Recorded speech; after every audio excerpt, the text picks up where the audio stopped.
नमस्ते दोस्तों, स्वागत है आपका बुक वाणी पर। क्या आपने कभी रात को सोते समय सोचा है कि जिस कागज के टुकड़े के पीछे आप अपनी जिंदगी के सबसे कीमती घंटे, अपनी जवानी, अपना सुकून झोंक रहे हैं, वह असल में है क्या? हम सुबह उठते हैं, ऑफिस भागते हैं, रात को थककर लौटते हैं, किसके लिए? उस बैंक बैलेंस के लिए, उन अंकों के लिए जो हमारे मोबाइल की स्क्रीन पर चमकते हैं। लेकिन क्या आपने कभी खुद से एक कड़वा सवाल पूछा है? क्या आप सच में जानते हैं कि पैसा काम कैसे करता है? ज्यादातर लोगों का जवाब होगा, हाँ भाई, कमाओ, खर्च करो और बचाओ। लेकिन रुकिए, अगर खेल सिर्फ इतना ही होता तो एक आम आदमी 40 साल तक सुबह 9 से शाम 5 की नौकरी करके भी रिटायरमेंट के वक्त पैसों के लिए परेशान क्यों रहता है? और वहीं दूसरी तरफ कुछ लोग बिना दिन रात फिजिकली भागे भी अमीर से अमीर क्यों बनते जाते हैं? आज के इस 30 मिनट के स्पेशल एपिसोड में हम पैसों की इस अदृश्य मशीन के पुर्जे पुर्जे खोलकर देखने वाले हैं। हम इतिहास से लेकर आज की डिजिटल करेंसी तक की उस पूरी पहेली को सुलझाएंगे जिसे स्कूल या कॉलेज में कभी नहीं पढ़ाया गया। अपनी कॉपी पेन संभाल लीजिए, क्योंकि आज का यह सेशन आपका दिमाग हिलाने वाला है। चलिए कहानी की शुरुआत करते हैं उस दौर से जब पैसा नाम की कोई चीज दुनिया में थी ही नहीं। इसे हम कहते हैं बार्टर सिस्टम यानी वस्तु विनिमय प्रणाली। कल्पना कीजिए कि आपके पास बहुत सारा गेहूं है और आपको एक जोड़ा जूते चाहिए। अब समस्या यह है कि आपको ऐसा मोची ढूंढना पड़ेगा जिसे जूतों के बदले गेहूं चाहिए हो। अगर उसे गेहूं की जरूरत नहीं है, उसे चावल चाहिए, तो आपकी डील कैंसिल। इसे इकोनॉमिक्स की भाषा में कोइंसिडेंस ऑफ वांट्स की समस्या कहते हैं, यानी जरूरतों का मेल खाना जरूरी था। इस सिरदर्द को दूर करने के लिए इंसानों ने एक ऐसा माध्यम खोजा जिस पर सबको भरोसा हो। शुरुआत में चावल, नमक, सीप और बाद में सोना और चांदी इस काम के लिए चुने गए। क्यों? क्योंकि सोना चमकीला था, दुर्लभ था और कोई भी उसे आसानी से नकली नहीं बना सकता था।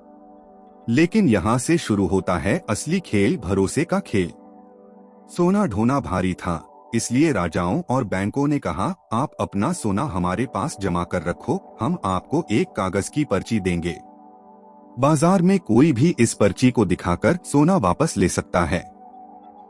बस यहीं से जन्म हुआ फिएट करेंसी यानी आज के कागजी और डिजिटल नोटों का। आज आपकी जेब में रखा 500 या 2000 का नोट असल में सोने का टुकड़ा नहीं है। वह सरकार और सेंट्रल बैंक का एक वादा है जिस पर आप और हम आंख मूंद कर भरोसा करते हैं। जिस दिन लोगों का भरोसा उठा, उस कागज की कीमत टॉयलेट पेपर से ज्यादा नहीं बचेगी। अब सबसे बड़ा रहस्य समझते हैं, यह पैसा आखिर बनता कहां से है? 99% लोगों को लगता है कि सरकारें जितने नोट छापेंगी, देश उतना अमीर होगा। लेकिन यह सरासर झूठ है। असली पैसा कमर्शियल बैंक बनाते हैं, लोन के जरिए। इसे कहते हैं क्रेडिट क्रिएशन। इसे एक आसान उदाहरण से समझें। मान लीजिए आपने बैंक में 1000 रुपए जमा किए। बैंक अपने पास थोड़ा सा नियम के हिसाब से रखकर बाकी के 900 रुपए किसी दूसरे इंसान को घर खरीदने के लिए लोन पर दे देता है। अब वह 900 रुपए बाजार में खर्च होते हैं और घूम फिर कर फिर किसी बैंक में जमा होते हैं। बैंक फिर उसमें से लोन दे देता है। यानी आपके द्वारा जमा किए गए 1000 रुपए से बैंक ने बाजार में कई गुना पैसा पैदा कर दिया। और यहीं से जन्म लेती है एक और खतरनाक बीमारी, महंगाई, इन्फ्लेशन। जैसे जैसे मार्केट में पैसा बढ़ता है, चीजों की डिमांड बढ़ती है और हर चीज महंगी होने लगती है। इसका मतलब साफ है, अगर आपका पैसा बैंक के सेविंग अकाउंट में चुपचाप रखा है और उस पर आपको 3% या 4% ब्याज मिल रहा है, जबकि देश की महंगाई दर 6% या 7% है, तो आप अमीर नहीं हो रहे, आपका पैसा हर दिन गरीब हो रहा है। महंगाई दीमक की तरह आपके पैसों को अंदर ही अंदर चटकर रही है। अब आते हैं उस सबसे महत्वपूर्ण बिंदु पर जो गरीब, मध्यम वर्ग और अमीर के बीच की दीवार तय करता है, इनकम के प्रकार। दुनिया के ज्यादातर लोग एक्टिव इनकम के ट्रैप में फंसे हैं। इसका मतलब है टाइम मनी। जब तक आप ऑफिस जाओगे, दुकान खोलोगे या मरीज देखोगे, पैसा आएगा। जिस दिन आप बीमार पड़े या छुट्टी ली, आपकी दुकान बंद, आपकी कमाई बंद। यहाँ आपकी जिंदगी एक पिंजरे में घूम रहे पहिए जैसी बन जाती है। दूसरी तरफ जो लोग पैसों की चाल को समझ जाते हैं, वे बनाते हैं पैसिव इनकम और एसेट्स। अमीर लोग ऐसी चीजें खरीदते हैं जो उनकी गैर मौजूदगी में, उनके सोते समय भी उनके बैंक खाते में पैसे डालती रहें। जैसे रियल एस्टेट, किराए से आने वाली इनकम, शेयर मार्केट और डिविडेंड्स, कंपनियों के मुनाफे का हिस्सा, डिजिटल एसेट्स, पेटेंट या automated business system. Robert Kiyosaki अपनी मशहूर किताब रिच डैड पुअर डैड में यही समझाते हैं, गरीब और मिडिल क्लास पैसों के लिए काम करते हैं, अमीर लोगों के लिए पैसा काम करता है।